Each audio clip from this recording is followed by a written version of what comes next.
I want to talk about our next guest, Eileen Shibley. She's with the UAS Portal. You can read her bio on my wonderful bio sheet that I wrote. And if there's any mistakes on there, just blame me because I did it. Anyway, we're going to have her on here, and she's got an interesting presentation. She's going to talk about the California UAS Portal. Please welcome Eileen Shibley.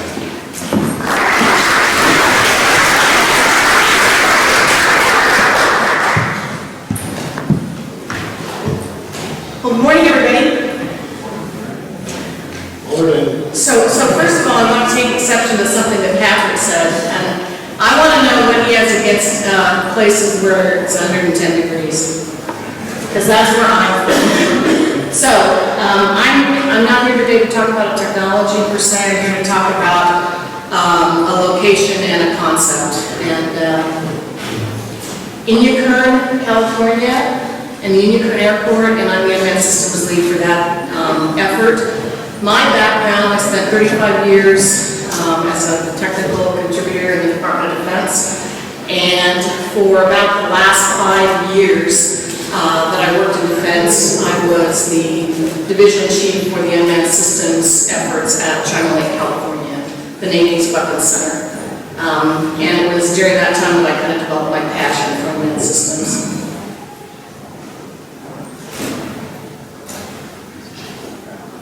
Did I say I was a technologist? Okay, so where is Inyokern?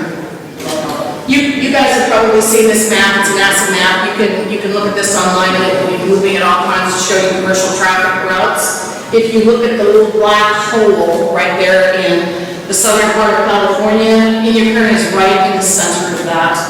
I mentioned China Lake. Inyokern actually shares a fence line with China Lake, and we'll talk just a little bit more about that later. But that is where we are physically located. We're about 140 miles north and a little bit east of LA. And for those of you who live in LA and go to Mammoth to ski, we're halfway. It's an aerospace valley that's been heavily used by defense for a very long time. And for those of you who have an understanding of this kind of picture, the blue area represents what's called the R2508, which is a complex of about 20,000 square miles of airspace that's been mostly restricted for use by Department of Defense. The two topmost boxes represent the two land ranges that China Lake has, and if you can see Inyokern, it is right at the south part of the top box. It's actually in a military operating area. So, I mentioned to you that I worked in unmanned systems for the Department of Defense, and our job at China Lake didn't really have anything to do with the platforms. We were the system engineering arm, and so our interest in our job was to look at system integration. What do you want this unmanned system to do? What could we integrate it on? What could we integrate onto it that would make it capable of doing this or this or this? And so we worked sensors, various kinds of payload applications, all defense related. But it was during that time, as I mentioned, that I and a lot of other folks became very interested in the opportunities for commercial applications. So we started looking at this about 1.5 years ago, thinking, how could we do some of this out of the little corner of the world that we live in? Because we are in the middle of nowhere, not close to any major metropolitan area, unencumbered, unencroached. We've got all our environmental stuff taken care of.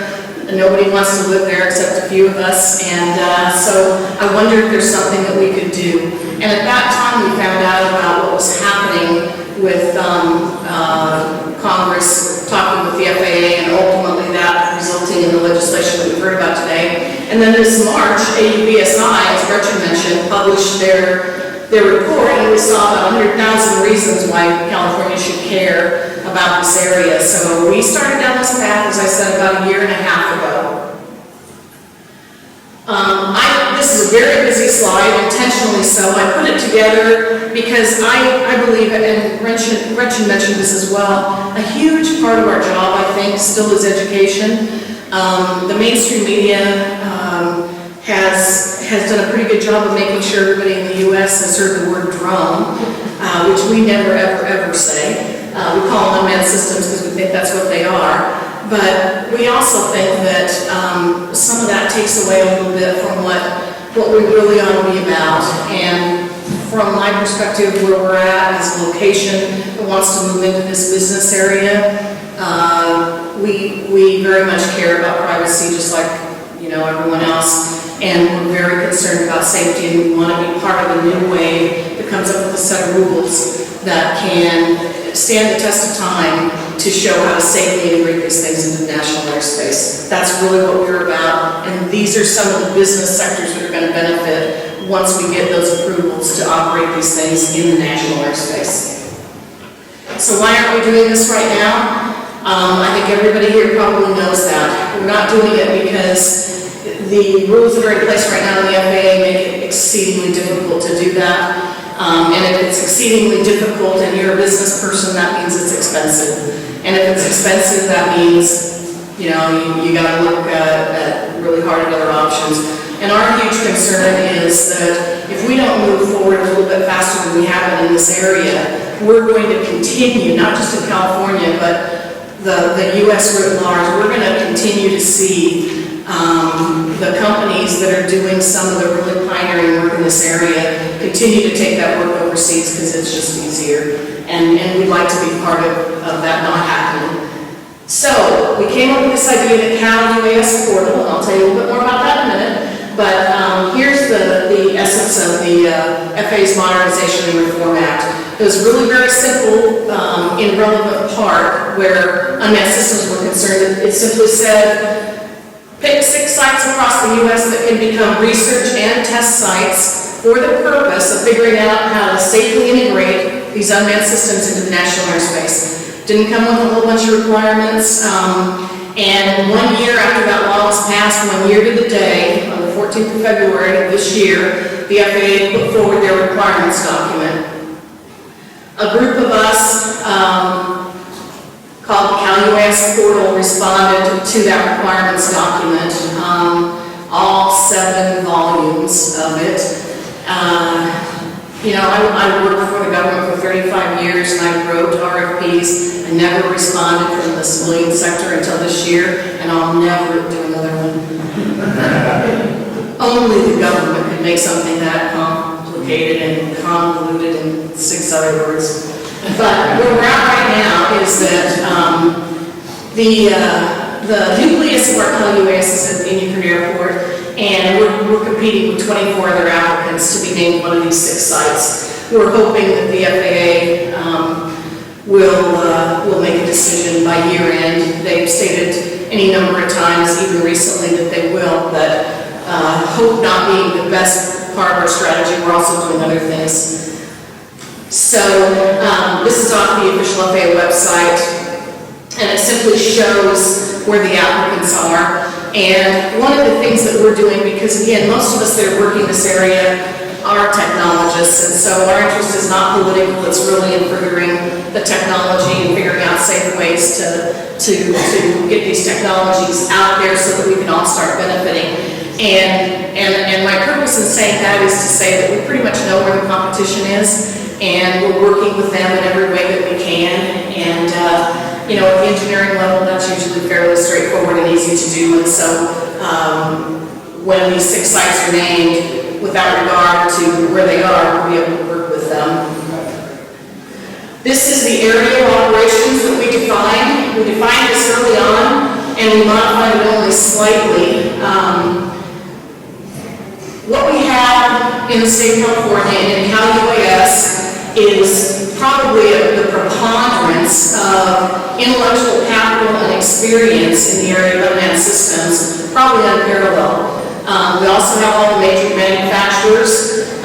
We have diversity of climates, everything from the desert where you can see where Inyokern's at, right in the middle of the 110 degrees Patrick, to maritime environments, to mountains, hottest and coldest areas of the United States, highest and lowest, pretty much have all of that. These are the companies that we are partnered with right now in one way or another that we have been able to to make contact with and sign on as partners, certainly for the purposes of the FAA proposal. And I don't want to overstate and say we're further along than we are. I'll tell you a little bit more about that as well. But these are the ones that we are signed on with. At our primary site in Inyokern, we have plenty of infrastructure. We have available hangar space. I might digress just a moment and tell you that when, in 1943, when Caltech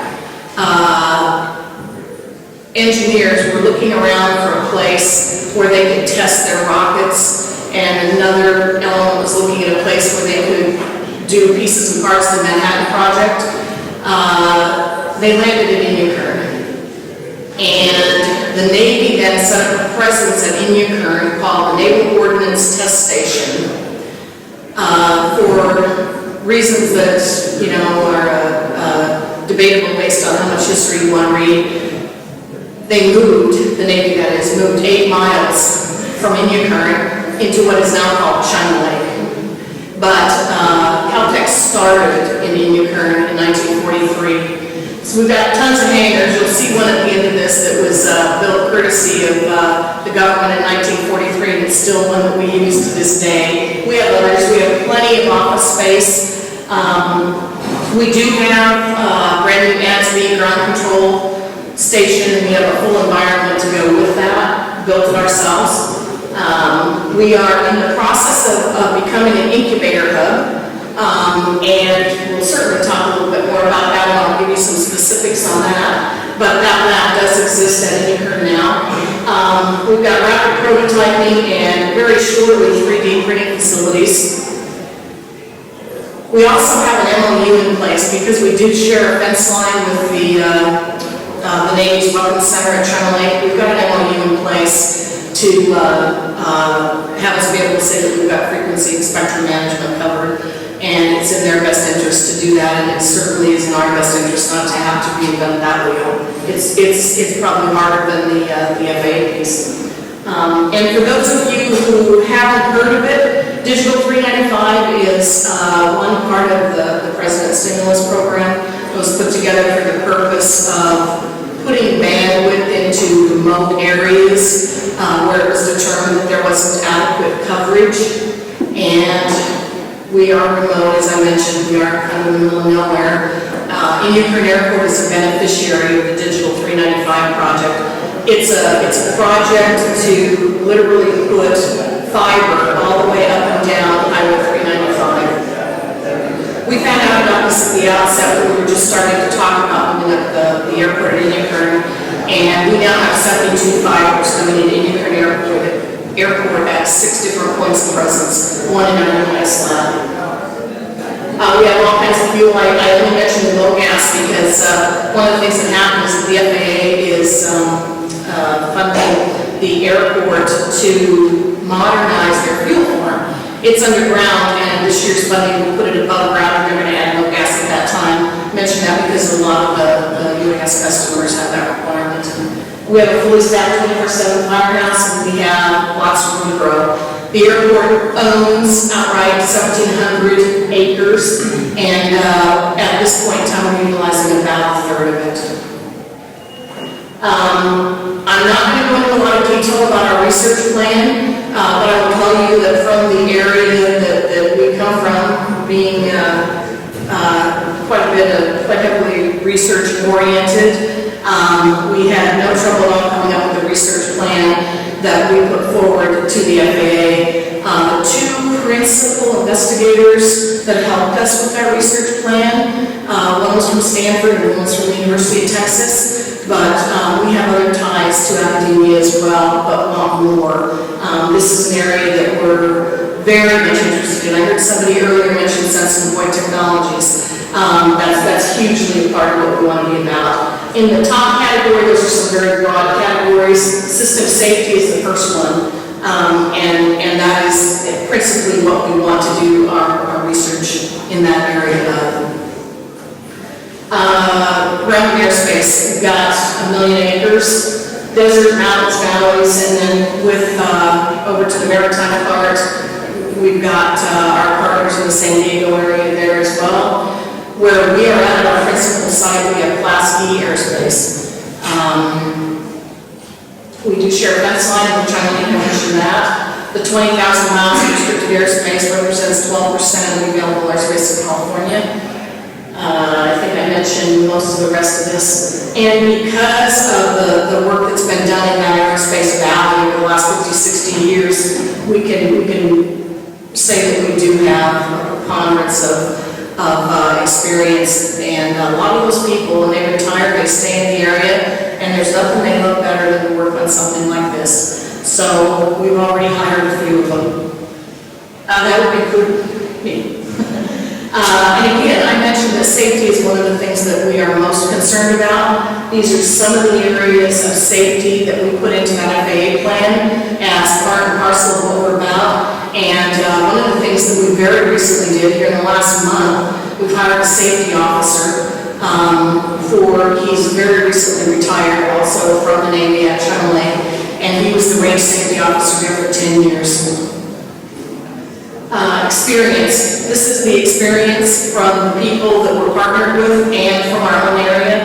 And the one number that I point out here down at the bottom is with our partners, we have a total of 29 submissions. Some of those are experimental cert requests. We have 3 of them from Inyokern Airport right now. One of them just entered the 4th phase of the FAA, so we hope to be doing our first real test within a month. And we have just been notified last month by the governor's office that we have been selected to be one of California's newest IHUBs. There are 12 existing. You can see this down here. It's a hard slide to read, but I put your attention on the map, and you can see where those 12 areas are. And then this one will show you where we are. There isn't anything, there's any innovation hub that represented this particular area until ours. And ours will be energy and aerospace focused. And it will be centered in Inyokern Airport. In the spirit of full disclosure, I will tell you that we did take a few liberties with Photoshop on this. Don't you love Photoshop? No, I wanted you to know this building does indeed exist. It's about a 22,000 square foot building. It was originally built by Texas Instruments. They moved out of it last year. We've taken it over. It is our new UAS lab. And we recently, last week, had 2 investors who are going to modernize it, and this is the first thing they're going to do. So we put it in Photoshop last week to help them see what it might look like on the front. It's a beautiful building that was built by TI to do advanced manufacturing, rapid prototyping, that type of thing. So for the type of work we want to do in there, we pretty much got everything we need, including 480 in there. So pretty much everything that we want to have already exists. And we have the first 2 tenants have signed 1-year leases. I'll tell you a little bit about them too. And then the third one has given us a letter of intent to move in as well. This down here at the bottom, where you see the red arrow, that's the building. The area to the north is free to us to do what we want in that area. There's a ramp on the very north of that. This is, you can see a runway. The 2 runways that you see do not exist. We just entered into a contract with the developers to put those in. They should be here within 6 months, I'd say. We do have this area to do ground unit testing as well, and the pad does exist. In fact, I think I put a picture of that pad in, and we'll be using that a little bit for the quad and hexacopters that we already have out of the airport. As you can see, I don't know what those things are, but I put those in there because they didn't use this as a yield pad, they used it for a radar site. And the only Photoshop liberty I took with this was to put the 2 UAVs in. So those are Photoshop. Again, I want to make sure I tell you what's real and what's not. The rest of that is exactly what we bought this weekend. This is one of the companies that will be opening up an operation in Inyokern. It's a brand new company called AUVSI Lindbergh and their interests, they have two. One is in training for UAS operators. Both of them are former naval aviators and with backgrounds in training. And the other thing that they're very interested in is the possibility of working, and this is very long term, but starting very soon to open up some new routes. Because what we want to be about is not just testing something in one location, but making it easy for business to test. And they're not going to want to test here, here, here. And this will only succeed if it is a business-friendly environment. So we want to start right now opening up some of those routes. This is another company called GTMR. I mentioned to you that there was a company that had already moved into the lab, and they built an AUVSI tracking environment. The guy is really phenomenal. He built all the hardware himself, wrote his own code. He built this little UAV so that he could just go out and collect some data to ensure that his environment worked properly. So this is all moved into the UAS lab as of the week before last. Wilson Systems, believe it or not, is a local company, incorporated 2.5 years ago, and they build little quad hexacopters for two requirements, basically. If you come to them with a requirement, I want to go, out here and look for this, can you put an IR camera on that thing? They will do that. They've got a whole bunch of GoPro cameras, and they've got a FLIR and a less sophisticated IR camera, so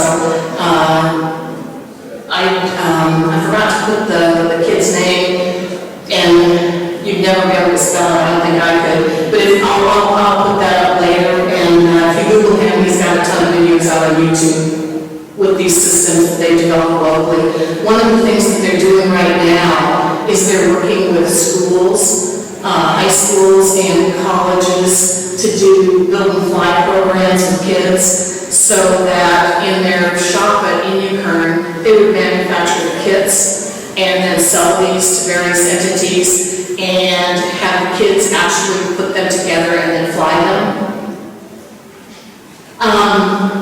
Various company, let's see, we have two folks here, two gentlemen from Berkeley who are just about to close a deal with the Navy at China Lake, and who are potentially looking at Inyokern as a site that they might be able to use in their business. Marshall Gold and Jordan Green are both here, so if I clobber, you guys want to say hi, if I clobber anything in their slides, you can find them afterwards, and they'll set us ready.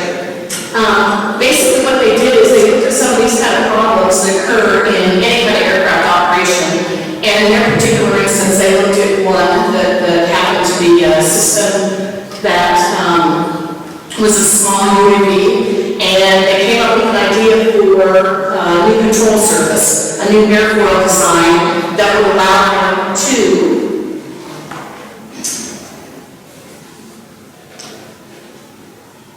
increase performance with this new control surface. One of the things that we hope they'll be able to do in Inyokern is to actually manufacture these systems that would be essentially retro kits that they would give to the people that own the design of these systems. And their preliminary testing, and they've done a lot of it. They've done model simulation, they've done actual tests, they've done wind tunnel tests, and those are the numbers that they're consistently getting. This is the planned expansion at Inyokern Airport. What is purple exists. What is blue is planned. A couple of them are funded. What is in the kind of ochre color, I guess you call it, is a hotel and a restaurant. This would be primarily UAS areas. Again, 2 of these are funded. So, where are we at? We want to continue to populate that environment, truly have the kind of synergy that can only happen when you have a bunch of smart people working on areas that are complementary, interfacing with each other. We want to continue to have more interface with academia. We see that as absolutely key to our success, and that with our industry partners, because again, if this succeeds, it's going to be because industry decides it's a good place to do this kind of work. That's our website, and we took that picture last week at sunrise, and that's the hangar that I told you guys about that was built in 1943. One of the things that we do, tons and tons of things in this hangar, but one of the things that we do is largely paid for by Hollywood. We do a lot of commercials, and you'll see our mountains in the background on a lot of commercials, especially car commercials, and they recently put a brand new floor in this hangar for us, so happy to answer any questions, and thank you very much for the opportunity to be here too.